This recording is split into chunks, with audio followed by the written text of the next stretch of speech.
Welcome back to Divine Tarot Vision. आज आपण जी reading करणार आहोत ती रीडिंग जेमिनी म्हणजेच मिथुन राशीच्या लोकांसाठी असणार आहे. नेक्स्ट 24 आवर्स तुमच्या लाईफमध्ये काय होणार आहे याचा गायडन्स या रीडिंगमधून मी देणार आहे. सो ही कलेक्टिव्ह आणि टाईमलेस रीडिंग आहे. सो जेव्हा पण ही तुमच्यापर्यंत पोहोचेल तिथून नेक्स्ट 24 आवर्स तुमच्या लाईफमध्ये काय चेंजेस येतील हे आपल्याला समजणार आहे. जसं की मी बोलली कलेक्टिव्ह रीडिंग आहे. सो सगळेच पार्ट तुमच्यासोबत रिलेट होणार नाही आहेत. सो जेवढा पार्ट तुमच्यासोबत रिलेट होतो तेवढाच तुम्ही ऐकायचं आहे आणि बाकीच्या ज्या गोष्टी रिलेट होत नाही आहेत त्या सोडून द्यायच्या आहेत. मी एक एक करून तुम्हाला तुमचं गायडन्स देत राहील. जर तुमच्या लाईफमध्ये तुम्हाला काही गोष्टीसाठी सोल्युशन हवी असतील तर तुम्ही युनिवर्सकडे मागू शकता आणि या व्हिडिओला कनेक्ट करा, जेणेकरून तुमच्या एनर्जी जे आहेत ते माझ्यासोबत कनेक्ट होतील आणि मी तुम्हाला प्रॉपर गायडन्स या व्हिडिओमधून देऊ शकते तुमच्या करंट सिच्युएशनसाठी.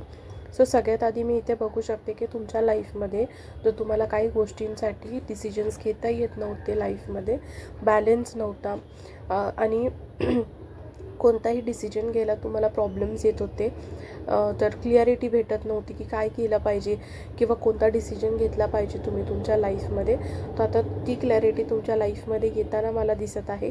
पण ही क्लॅरिटी कशामुळे येत आहे ह्याज अ मेन रिझनसुद्धा तुम्हीच आहात.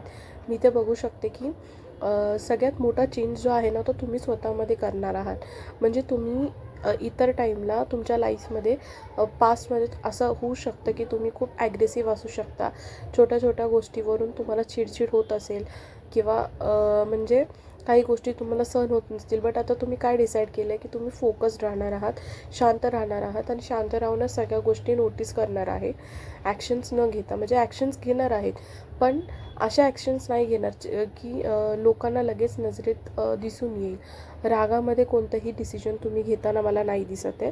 तर तुम्ही लाईफमध्ये कोणत्याही फेजमध्ये सक्सेस तुम्हाला जर वाटत होतं की तुम्हाला सक्सेस भेटेल की नाही, तर तुमच्यासाठी आन्सर येस आहे. जर तुम्ही कुठे ट्रॅव्हल करायचा विचार करत होता नेक्स्ट 24 आवर्समध्ये तर तुम्ही नक्कीच ट्रॅव्हल करणार आहात कुठे ना कुठे. जर तुम्ही विचार करताय, जर तुम्ही लोक व्हिडिओ वगैरे पोस्ट करता तुमच्या इंस्टाग्रामवरती किंवा यूट्यूबवरती कॉन्टेंट क्रिएटर आहात, तर मी इथे बघू शकते की ग्रोथ होणार आहे नेक्स्ट 24 आवर्समध्ये. आणि तुम्हाला तुमच्या लाईफमध्ये असं खूप जास्त फील होत असेल किंवा फील होईल येणाऱ्या टाईममध्ये की तुम्ही जितकं लोकांना सपोर्ट करताय तितकं इन रिटर्न आजूबाजूचे लोक तुम्हाला तेवढंच सपोर्ट नाही देत आहेत. मध्ये तुमच्या कामाच्या बाबतीत असू शकतं, लव्ह लाईफमध्ये असू शकतं, रिलेशनशिपमध्ये असू शकतं, घरचे जे काय घरी जर तुमचा काय प्रॉब्लेम होत असेल तर तुम्हाला तिथेसुद्धा हे फेस करता येत असेल किंवा ऑफिसमध्ये सुद्धा तुम्ही बघू शकता की तुम्हाला सपोर्ट नाही भेटत आहे जेवढा तुम्ही समोरून एफर्ट्स टाकता. त्यानंतर मी इथे बघू शकते तुमच्या आजूबाजूला येणाऱ्या 24 आवर्समध्ये असे लोक असू शकतात जे तुम्हाला टॉन्ट करतील. पण ह्या टाईमला तुम्हाला काय करायचं आहे, तुम्हाला शांत राहायचं आहे. कारण मी बघू शकते तुमच्यामध्ये ती आग निर्माण होऊ शकते, बट तुम्हाला मी जसं बोलली की तुम्हाला शांततेत हँडल करायचं आहे. त्या गोष्टी तुम्हाला पॉईंट आऊट करू शकतील बाकीचे लोक की तुम्ही लाईफमध्ये काहीच करू शकत नाही आहे किंवा कोणत्याही गोष्टीवरून तुम्हाला बोललं जाईल जेणेकरून तुमचा इगो जो आहे तो हर्ट होऊ शकतो. पण तुम्हाला इथे शांत राहणं खूप जास्त गरजेचं आहे. त्यानंतर मी बघू शकते की इथे तुमची फॅमिली जी आहे ती खूप जास्त सपोर्टिव्ह असणार आहे. जरी तुम्हाला कोणी काही बोललं तुमच्या लाईफमध्ये तरी तुमची फॅमिली आहे इथे जी तुमच्या सपोर्टसाठी असणार आहे.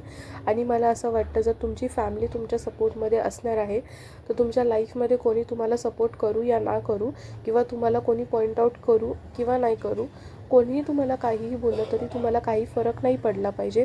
कारण एक स्ट्रॉंग सपोर्ट जो असतो तो फॅमिलीचा तुमच्यासोबत आहे. तर तुम्हाला बाकीच्या गोष्टीचं टेन्शन घेण्याची काहीच गरज नाही आहे. आणि जर तुम्ही तुमच्या लाईफमध्ये आता फायनान्शियल चेंजेस एक्सपेक्ट करत आहात तर मी बघू शकते की ते फायनान्शियल चेंजेस येताना दिसत आहेत. किंवा फक्त फायनान्शियली नाही, बाकीच्या गोष्टींमध्ये जरी तुम्हाला लाईफमध्ये चेंज हवा आहे ना तर तो सुद्धा चेंज मला येताना इथे दिसत आहे क्लिअरली. पण तो चेंज तुमच्या लाईफमध्ये आणायचा तर तुम्हाला एक गोष्ट चेंज करावी लागेल, ती म्हणजे प्रॅक्टिकल. खूप जास्त प्रॅक्टिकल राहून गोष्टींना हँडल करायचं आहे. इमोशनल वेने तुम्हाला गोष्टी हँडल करायच्या नाही आहेत. सो ती प्रॅक्टिकॅलिटी जर तुम्ही तुमच्या लाईफमध्ये आणली तर ज्या काही गोष्टी तुम्ही चेंजेस एक्सपेक्ट करताय तो सडन चेंजेस तुमच्या लाईफमध्ये येताना दिसतो आहे. काही गोष्टींमधून मला इथे दिसतं आहे तुम्ही हील होत आहात. जर तुमच्या लाईफमध्ये तुम्ही कुठल्या गोष्टींमुळे सफर केलेला आहे आत्तापर्यंत, हार्टब्रेक्स असतील किंवा हेल्थ रिलेटेड इश्यूज असतील किंवा कोणतीही गोष्ट असेल ज्याने तुम्ही आत्तापर्यंत सफर केलं असेल लाईफमध्ये, तर मला असं दिसतं की तुम्ही आता हील होणार आहात नेक्स्ट 24 आवर्समध्ये. आणि जर लाईफमध्ये ग्रोथ एक्सपेक्ट करत आहात कोणत्याही फील्डमध्ये, कोणत्याही फेजमध्ये, तर मी एवढंच सांगेन की ग्रोथ ही तुमच्या लाईफमध्ये ऑलरेडी होत आहे. फक्त एवढंच प्रॉब्लेम आहे की ती ग्रोथ स्लो आहे पण स्टेडी आहे. म्हणजे तुम्हाला जरी ती दिसत नसली तरी बॅकग्राऊंडमध्ये ती तुमच्यासाठी काम करत आहे. सो तुम्ही तुमचे होप सोडायचे नाही आहेत. पहिली गोष्ट तुम्हाला सगळ्यात आधी जी सोडायची आहे ती म्हणजे तुमची नेगेटिव्हिटी. जर तुमच्यासमोर ऑप्शन्स येत आहे तर तुम्ही तुमच्या मनाला जी गोष्ट वाटेल की ही बरोबर आहे तर ती गोष्ट तुम्हाला चूज करायची आहे. तिथे नेगेटिव्ह विचार न करता. मी इथे बघू शकते खूप जास्त ओव्हर थिंकिंग करताना तुम्ही दिसताय, बट ती ओव्हर थिंकिंग करायचं नाही आहे. गोष्टींबद्दल नेगेटिव्ह विचार न करता गोष्टींना कसं पॉझिटिव्ह वेमध्ये तुम्हाला हँडल करता येईल हे जास्तीत जास्त तुम्हाला तिथे नोटीस करायचं आहे. कारण की मी बघू शकते तुमच्या लाईफमध्ये येणाऱ्या 24 आवर्समध्ये खूप जास्त अपॉर्च्युनिटीज येतील, बट कुठे ना कुठे तुमचं माइंड जे आहे ना ते स्टक असेल. कशामुळे? तुमच्या ओव्हर थिंकिंगमुळे. त्यामुळे आणि तुम्ही सगळ्या गोष्टींना निगेटिव्ह पर्स्पेक्टिव्हनेच बघणार आहात. त्यामुळे तुम्हाला मी इथे हेच गाईड देईन की निगेटिव्हली न बघता पॉझिटिव्ह वेमध्ये त्या गोष्टींना बघा, जेणेकरून तुम्हाला क्लॅरिटी भेटेल की तुम्हाला काय चूज करायचं आहे तुमच्या लाईफमध्ये नेक्स्ट 24 आवर्समध्ये. माइंडला थोडं शांत ठेवा, थोडं हीलिंग करा स्वतःला. मेडिटेशन करू शकता जेणेकरून तुम्ही हील व्हाल आणि तुमचं माइंड जे आहे ते काम राहील. आणि चिडचिड करायची नाही आहे, रागावर कंट्रोल ठेवायचा आहे. कारण आजूबाजूला असं वातावरण येऊ शकतं तुमच्या नेक्स्ट 24 आवर्समध्ये जे तुम्हाला ट्रिगर होऊ शकतं.